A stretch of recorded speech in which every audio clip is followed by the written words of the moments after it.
లక్షలాది మందికి మన తెలుగు మ్యాట్రిమోనీ ద్వారా వివాహాలు జరిగాయి. తెలుగు వారి number 1 choice Telugu matrimony. Banakacherla project వివాదంలో ఏపీ తెలంగాణ మధ్య వివాదం మరింత ముదిరింది. బనకచెర్లను ఏపీ ప్రజలకు ముఖ్యమంత్రి రేవంత్ ప్లాన్ చేశారని ఆరోపిస్తున్నారు బీఆర్ఎస్ నేతలు.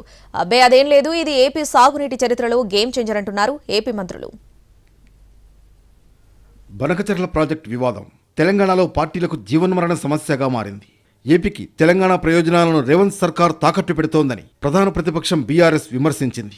ముఖ్యంగా కాంగ్రెస్ ప్రభుత్వం రావడంతో ఏపీ చకచకా నీటిని తరలించేందుకు ప్రయత్నిస్తోందని బీఆర్ఎస్ నేతలు ఆరోపిస్తున్నారు. అయితే ఇదంతా గత ప్రభుత్వం చలవేనని మంత్రులు కౌంటర్ ఇస్తున్నారు. తమ వాదనలు వినకుండా ఏపీకి ఎలాంటి అనుమతి ఇవ్వొద్దంటూ మంత్రి ఉత్తమ్ రాసిన లేఖపై కేంద్ర జలశక్తి శాఖ స్పందించింది. ఈ మేరకు ఏపీకి పక్కాగా షాక్ ఇచ్చింది. బనకచెర్ల ప్రాజెక్టు ఏపీ సాగునీటి రంగ చరిత్రలో గేమ్ చేంజర్ కానుందని అన్నారు మంత్రి బీసీ జనార్దన్ రెడ్డి. తెలంగాణ ప్రభుత్వం రాజకీయ లబ్ధి కోసమే నాటకాలు ఆడుతోందని విమర్శించారు. సముద్రంలోకి వృధాగా పోయే నీటిని వాడుకుంటే తప్పేముందని ప్రశ్నించారు. ఈ విషయాన్ని లెక్కలతో సహా సీఎం చంద్రబాబు క్లియర్గా చెప్పారన్నారు. ఏపీలోని ప్రతి రిజర్వాయర్, ప్రతి చెరువు నింపడమే ముఖ్యమంత్రి ఉద్దేశమన్నారు.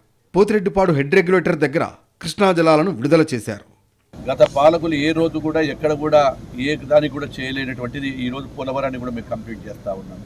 ఇంకా త్వరలోనే బనకచెర్ల దానికి కూడా తీసుకొచ్చి మ్యాప్స్ కేంద్ర ప్రభుత్వానికి కూడా చెప్పాము. తెలంగాణ ప్రభుత్వం అవసరం లేని అడ్డంకులు కేవలం రాజకీయ ఉనికిని కాపాడుకోవడానికి ఆ పార్టీలు తాపత్రయపడుతున్నాయి, కానీ మిగులు జలాలను మాత్రమే మేము వాడుకుంటా ఉన్నాము.